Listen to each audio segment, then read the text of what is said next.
So rather even than I think the fourth quarter numbers, perhaps the biggest news in this report was 7,957 registrations of interest, more than double the number since your last update back in September 2019. The reason you're launching this One Small Step initiative today, refundable $1,000 deposits towards that next tranche of tickets when they come available for sale.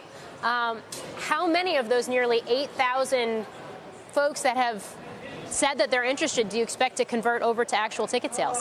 Well, we'll see. I mean, part of the reason why we're doing this is to sort of test that basic proposition, right? I mean, we have out there a whole bunch of people who have said that they want to fly to space, and then we already have 600 people who have essentially bought tickets, and so we're trying to sort of get a sense of how we can move those people through the sales pipeline. And One Small Step, which people can now sign up for today. If they go to our website, you can just sign up and put down your $1,000 and sort of get you'll be at the front of the queue when we open up ticket sales at some point this year. Are you going to give us some guidance on when that could be? Well, we'll see. I mean, we're doing it step by step, right? So this is a first step. And then obviously everybody's interested. When are we going to release the next tranche of tickets? We'll do it when we think is the right point. But this is a really big step for us to reopen after we've been closed, essentially a soft close for, almost a year and a half now. What's pricing going to look like? Because I know the first 603 that bought tickets, it was between $200,000 and $250,000 a ticket. You've signaled that this next round could be higher when those ticket sales do actually open up. How high are we talking about? Well, I think, we're going to explain our premium pricing strategy as we go through the year. I think you're going to see higher prices. What we've seen is that people really want to do this. And so particularly for, certain types of special flights, maybe earlier flights or flights with particular people, you could see prices that are, 3, 4, 5, even I could even imagine $1 million for certain very special flights. $1 million? Potentially. I mean, we'll see. We've got a whole strategy, and I think that you'll see a range of prices as we think through the different product levels, just like you have on something else that could potentially, be exciting to people. How much of this interest is coming from the U.S. versus abroad? And I ask that in part because I know one of the things you talked about on the conference call last night, was international expansion.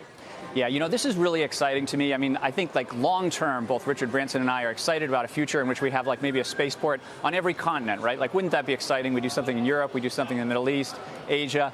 That's what we're working towards. It's not going to be tomorrow. This is something that's several years off, but we're putting those pieces down by signing MOUs and different types of agreements with, for example, the United Arab Emirates and also Italy.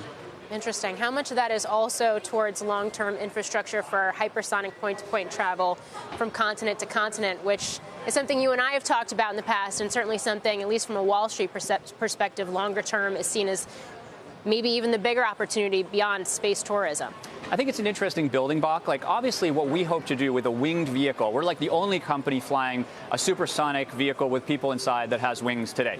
Right, and we're not going to, we're going to be the only ones doing that for a long time to come.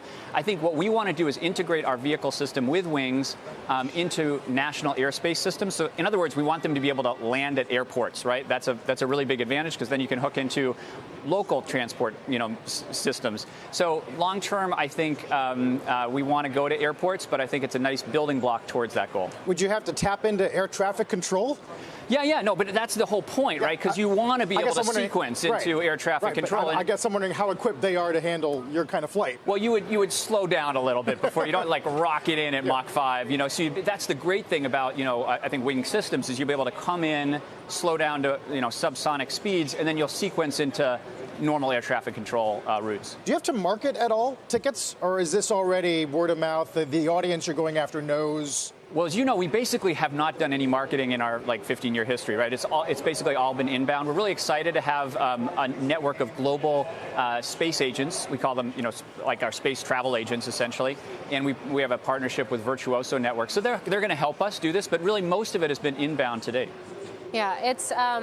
And I know this came up on the call last night, too. We got $460 million in cash on the books as of the end of 2019. Stock's up 190% year to date. It actually just went positive as you're speaking. It's gone positive in today's session as well. The fact that there's so much optimism, so much investor interest out there, would you use that opportunity to raise more capital? Well, we're always, like any good business, trying to evaluate, the situation. Right now, as you say, we're strongly capitalized. We have a lot of money on the balance sheet. We're doing good, but we'll see how things go. Yeah. It's interesting because space is hard, human spaceflight especially hard. It requires so much investment up front. It takes such a long time. Everything has to be perfect. I think that's part of the reason that we've seen, including Virgin Galactic, be at least initially funded by billionaires. Part of the reason that the company is receiving so much investor attention right now is that it really is the only pure play, publicly traded human spaceflight company out there in the market right now. How are you, I guess, balancing those long-term goals and strategies versus the fact that you now have to answer to investors on a quarterly basis? Well, I'm learning as we speak. Like yesterday was my first earnings call ever. What we need to do basically is to execute, and what we need to do is to communicate. And, this is a long-term project, right? We have aspirations not just for human spaceflight, but as you said, for the high-speed point-to-point travel. These are projects that are going to take a while, but they have massive TAMs, right? So, we hope, as I said on the call yesterday, we hope for long-term investors who are sort of there for that full ride, and I think who are interested in the big opportunities that we're attacking. That said, I know it won't surprise you that you're being seen as this poster child for froth, right? Does it bother you? You know what? I am just so proud of what the team has built. We have over 700 folks working really hard in Mojave in New Mexico. And these are people who've worked super hard. So it's sort of great to see their efforts being rewarded by, some recognition that it's a special company. I want to get your thoughts. I mean, spread of coronavirus is certainly center right now.